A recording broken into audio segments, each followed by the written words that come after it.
Finally কিন্তু আমার পেঁপে রান্নাটা রেডি। আর আমি কিন্তু একটু খেয়ে নিয়েছি। খেতে কিন্তু বন্ধুরা অসাধারণ হয়েছে। খেয়েই কিন্তু আমি ভয়েসটা দিচ্ছি। আর দেখো যেরকম দেখা যাচ্ছে কালারটা, আর খেতে কিন্তু বন্ধুরা দুর্দান্ত ছিল। আর এভাবে একবার তোমরা রেসিপিটা ট্রাই করে দেখতে পারো ভালো লাগলে। নমস্কার বন্ধুরা, সবাই কেমন আছো? আমি পাপড়ি কিচেন থেকে বলছি। দেখো, তোমাদের মাঝে নিয়ে আসলাম আমার গাছের পেঁপে রান্না করব। পেঁপেটা কেটে দিয়ে পরিষ্কার করে একটু হলুদ, একটু লবণ দিয়ে সুন্দর করে এখন ঢেকে কষিয়ে নেব। এটা কিন্তু আজকে রান্না করব পাঙ্গাস মাছের মাথা দিয়ে। এখন আমি 5 মিনিটের জন্য ঢাকনা দিয়ে ঢেকে দেব।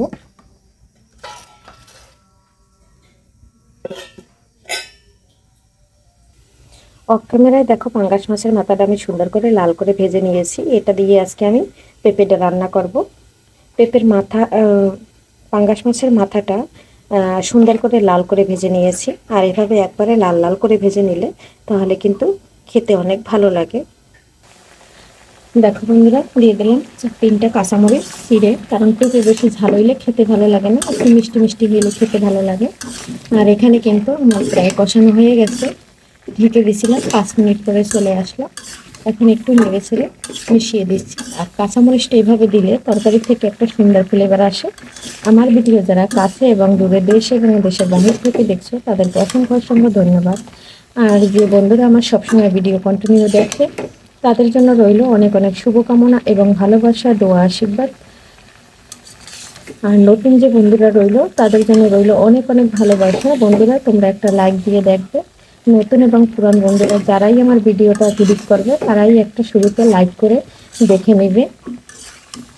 আর যারা এখন আমার চ্যানেলটা সাবস্ক্রাইব করে নেয়, তারা একটু সাবস্ক্রাইব করে দেবে।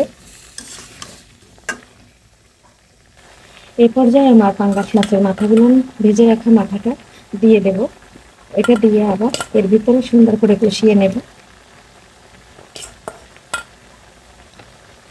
সম্পূর্ণ মাথা আমি দিয়ে দিয়েছি।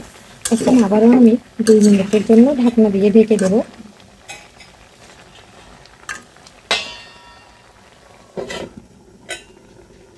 তো সুন্দর করে কষিয়ে নিলে তারপরে কিন্তু অল্প জল দিলেই রান্না হয়ে যাবে। 2 মিনিট পরে চলে আসলাম, আবার একটু নেড়ে ছেড়ে দিচ্ছি। আর এদিকে দেখো, পুরো ঝোলটা আমার শুকিয়ে গেছে। আর বুঝতেই তো পারছো এটা কষানো হয়ে গেছে। এখন এই পর্যায়ে আমি একটু ভিনেগার দিয়ে দেবো, দিয়ে একটু নেড়ে ছেড়ে দেবো। এখানে কিন্তু আমি পেঁয়াজ, রসুন, আদা কিছুই ব্যবহার করছি না। ভিনেগার গুঁড়োটা দেওয়া হয়ে গেছে। এখন আমি সুন্দর করে এটার সাথে কষিয়ে নেব। এরপরে বন্ধুরা দিয়ে দেবো গরম জল। ফুটন্ত জল দিলে তরকারির টেস্ট এবং স্বাদ দুটোই দ্বিগুণ বেড়ে যায়।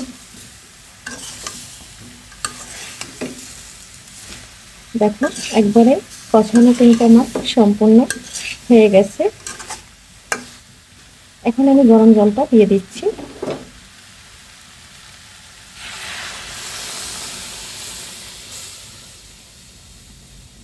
গরম জলটা কিন্তু দেওয়া হয়ে গেছে। এখন আমি একটু নেড়ে চেড়ে ঢেকে দেবো। আর এটা কিন্তু আমি হালকা হালকা ঝোল রান্না করব, বেশি একটা ঝোল রান্না করব না। দেখো, আর পেঁপেটা কিন্তু অনেকটা, যেহেতু গাছের পেঁপে, আর এটা কিন্তু এভাবে রান্না করে খেতে কিন্তু অনেকটা মজা হয়।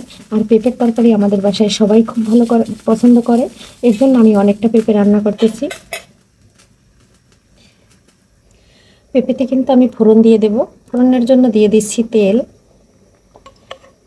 তেলটা দেওয়ার পরে এখানে আমি ফোড়নে যা যা লাগে সম্পূর্ণ দিয়ে দিচ্ছি। এখানে দিয়ে দিচ্ছি জিরা,